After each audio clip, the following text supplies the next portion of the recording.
multilateral system, and BRICS at 20 under the theme Building for Resilience, Innovation, Cooperation, and Sustainability. These three sessions allowed members to exchange views and share perspectives on main pillars of BRICS strategic partnership, political and security, economic and financial, and cultural and people-to-people relations. The session on the theme BRICS at 20 allowed members to reflect on the evolution of the grouping in the last 2 decades and its growing relevance in addressing contemporary global challenges. Ministers also reflected on the nature of the cooperation under BRICS during India's chairship this year under the theme Building for Resilience, Innovation, Cooperation, and Sustainability, as well as the future direction of the grouping. During the session on reforms of global governance and multilateral systems, ministers underscored the need for a reformed multilateralism and that continued delay carries a high cost. Ministers were of the view that multilateral system does not reflect the current global realities and it is critical to respond to the needs and aspirations of countries in the global south. In the session on global and regional matters, members exchanged views and perspectives on the current geopolitical challenges, including their impact on the global economy.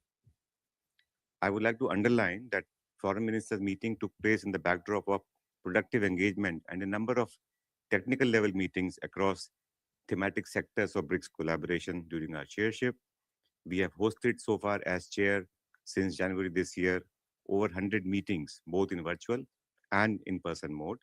These meetings covered areas such as agriculture, climate, environment, energy, health, ICT, science and technology, labor, tourism, youth affairs, disaster risk reduction, industry and finance. All the BRICS members and partner countries were very appreciative and supportive of India's chairship priorities on the theme Building for Resilience, Innovation, Cooperation, and Sustainability. Building on this deliberation in the last 2 days and based on these discussions, we have issued as chair and chair statement and outcome document. It captures the common position of BRICS members on almost all the subjects under the 3 pillars of BRICS strategic partnership, to which I alluded to in my earlier part of the comments. The outcome documents cover common position on BRICS cooperation in areas such as global and regional matters, reform of the institution of global governance, including reforms of the UN Security Council, international financial institutions, fight against terrorism, trade, industry, finance, artificial intelligence, energy security, climate, biodiversity, and sustainability, health, and enhancing agriculture productivity and ensuring global food security and nutrition, supply chain resilience, disaster risk reduction, and of course, people-to-people exchanges, which is also a very key priority for our chairship. As you are all aware, the word today is navigating a period of unprecedented geopolitical and economic uncertainty, ongoing conflicts, economic volatility, climate-related risks, advancement in technology and associated disruption, supply chain challenges and disruptions are reshaping the global landscape. All these matters are also interlinked and have consequences for BRICS members, and I would say also for countries in the global south. There is a common view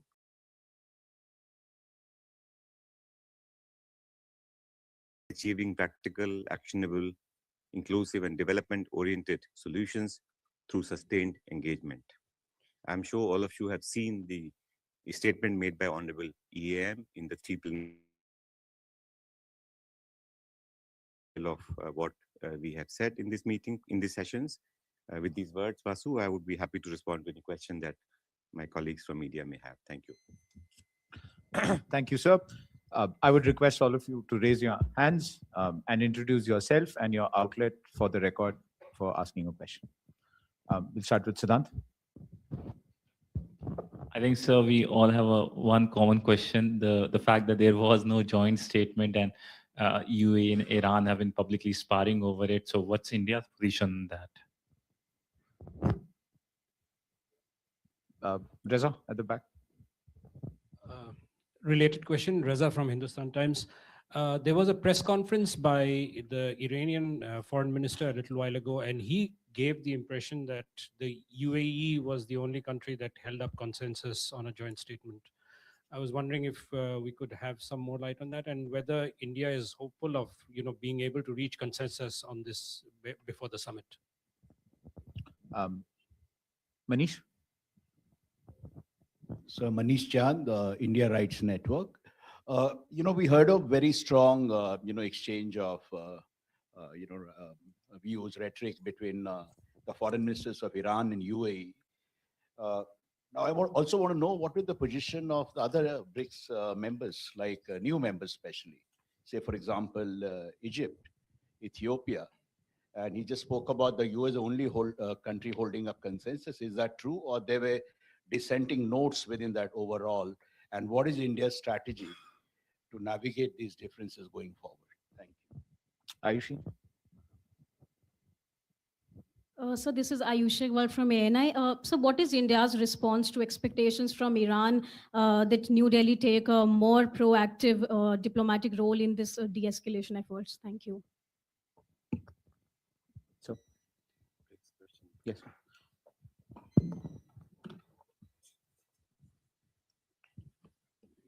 Well, thank you very much for these questions. I think on the first question about the result of this meeting, as I mentioned to you, we have an outcome document which we have posted online, which has 63 paragraphs.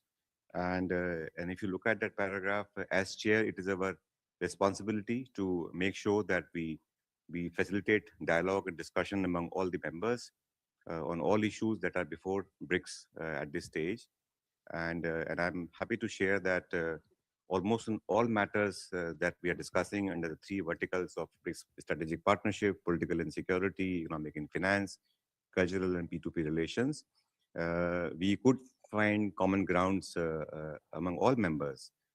So the fact that we have a good outcome document with those understandings across thematic sectors on issues of global governance, on agriculture, health, UNSC, terrorism. So I would say that that we have had a very productive week for BRICS through BRICS Foreign Ministers meeting and the exchanges that took place in the last 2 days. And the outcome document, as I mentioned earlier, reflects the common position of members almost in all subjects, and that is very positive to us. Now, I'm sure some of you would have already read this outcome document, from the reform of global economic governance to the condemnation of terrorism in all its form, from combating climate change, pandemics, and disaster to recognizing the human-centric approach to artificial intelligence, from promoting deeper engagement among startups and SMEs to enhancing cooperation on digital public infrastructure for economic growth. All in all, I would say BRICS foreign ministers articulated their support for the practical cooperation in various domains across three pillars of peace and security, economic and finance, cultural and people-to-people exchanges. So I would say that I would request everyone to study this document very carefully, and I feel that it provides us a very good sort of basis for our preparation for the summit that is going to happen in the second half of this year. I would like to also say that there are more than 20 thematic ministerial tracks, from agriculture to health to trade to finance to labor and employment, culture, and all these ministerial meetings will start happening in the coming days and weeks. And the result of all these meetings will feed into the summit preparations. So the fact that we have an outcome document with common views of BRIC members on almost all issues, I think is, in my view, a very positive outcome of this meeting. And we would be engaging with all the BRIC members and partner countries going forward, build consensus wherever we can. And I'm very confident that we would have good engagement and consultations in the run-up to summit in the second half of this year. On the issue of the situation in the West Asia, to which Manishji mentioned, I would say that that there were frank and candid sharing of assessments and national positions by members, by all members, BRIC members. It is a fact that there were differing views among some members as regard the situation in West Asia.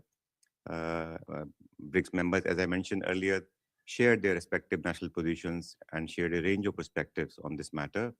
Views articulated by them also included the need for an early resolution of the current crisis, the value of dialogue and diplomacy, respect for sovereignty and territorial integrity, upholding international law, the importance of safe and unimpeded flow of maritime commerce through international waterways, and the protection of civilian infrastructure and civilian lives. There was also a discussion by members, since you asked me the perspective of other members, there was a discussion, a good discussion, I would say, on the consequences of the situation on global economy. And this was stressed by several members in the discussion. So as I mentioned, as chairs, our responsibility is to facilitate dialogue and discussion among members, build consensus wherever we can, and we managed to build consensus almost on all issues. And that is why we have an outcome document which we have transparently shared with all of you. And we will continue to, as I said, as chair, continue to engage through Sherpa channel with other countries, and continue to engage and find common grounds. I think Ayushi had asked a question which is not really BRICS related, but something different. So I think I'll defer that question for the time being. Thank you. I would request all of you to restrict your questions to the BRICS foreign ministers meeting, given the context of this press briefing. Sudhi at the back. Thank you. Sir, Sudhi Ranjan from Bloomberg, sir, here. Sir, generally wanted an understanding. We see two dissent notes, one on Bab el-Mandeb and one also on Palestine. If you could give us an understanding which are the countries which had a problem with this and what exactly was their position. Sridhar?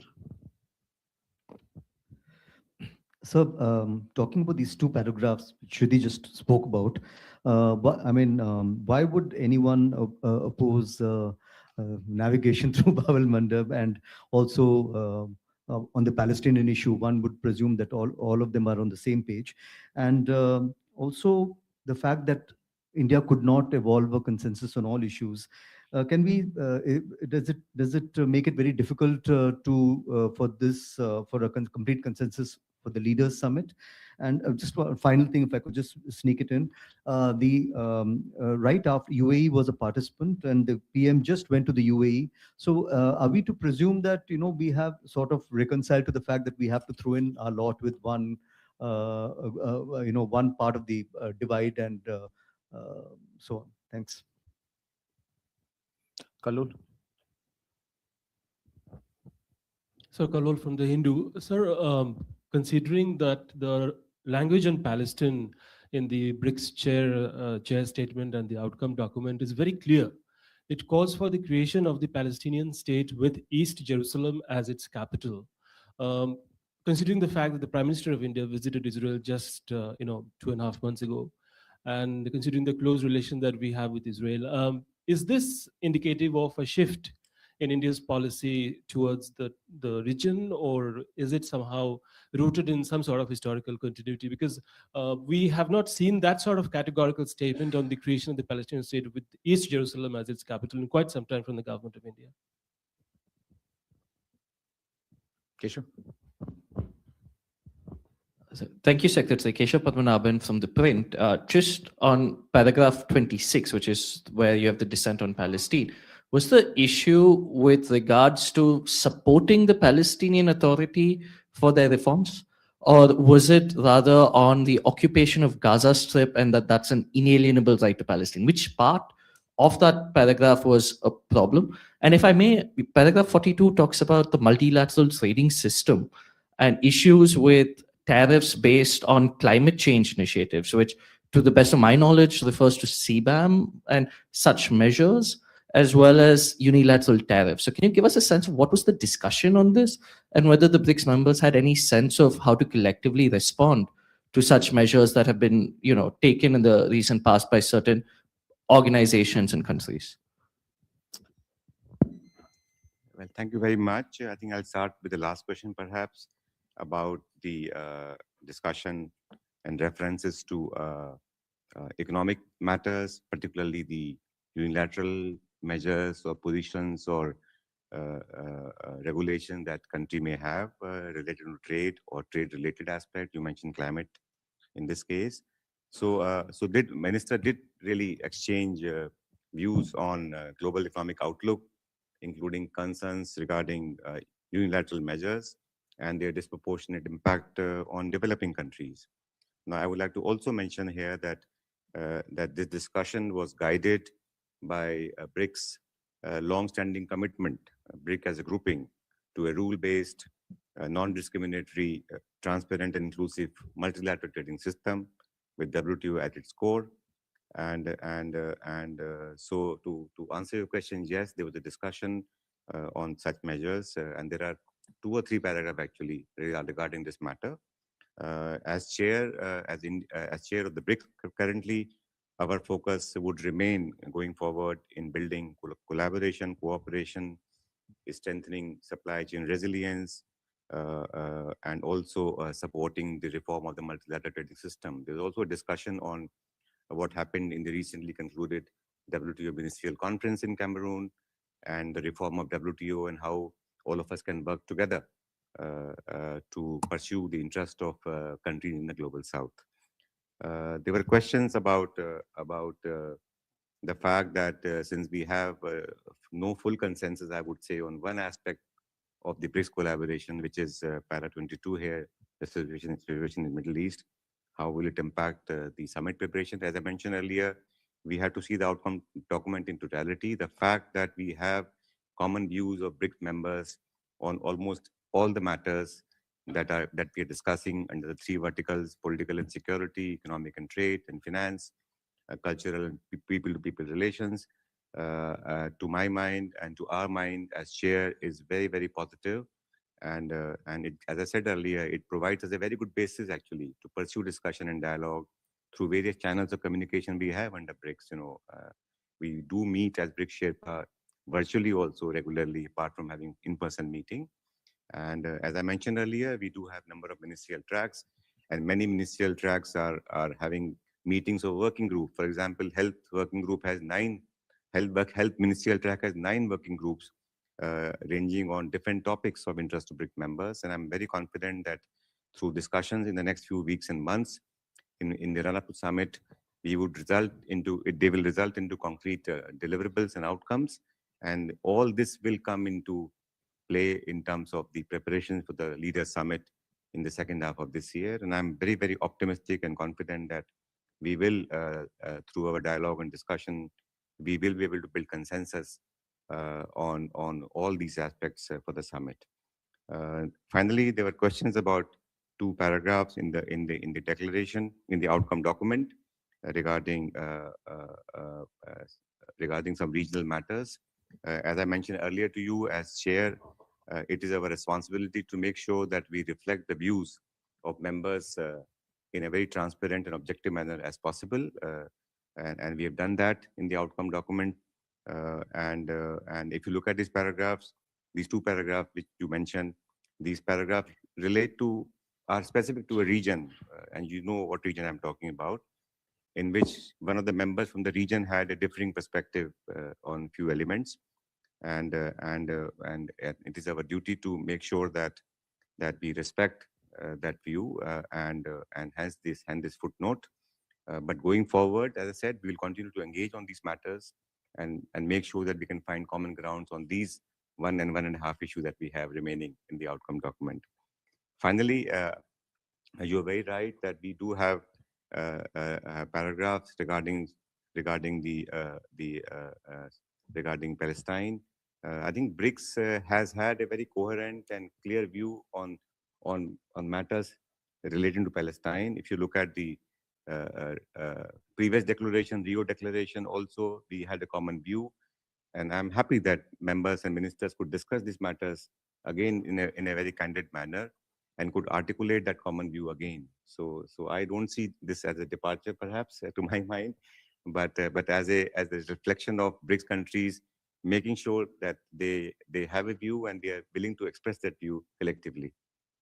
Thank you. Thank you. With that, we come to an end of the briefing. I would request you all to stay connected with the MEA and follow the progress of the Prime Minister's visit to Netherlands, Sweden, Norway, and Italy. Thank you so much for joining us today.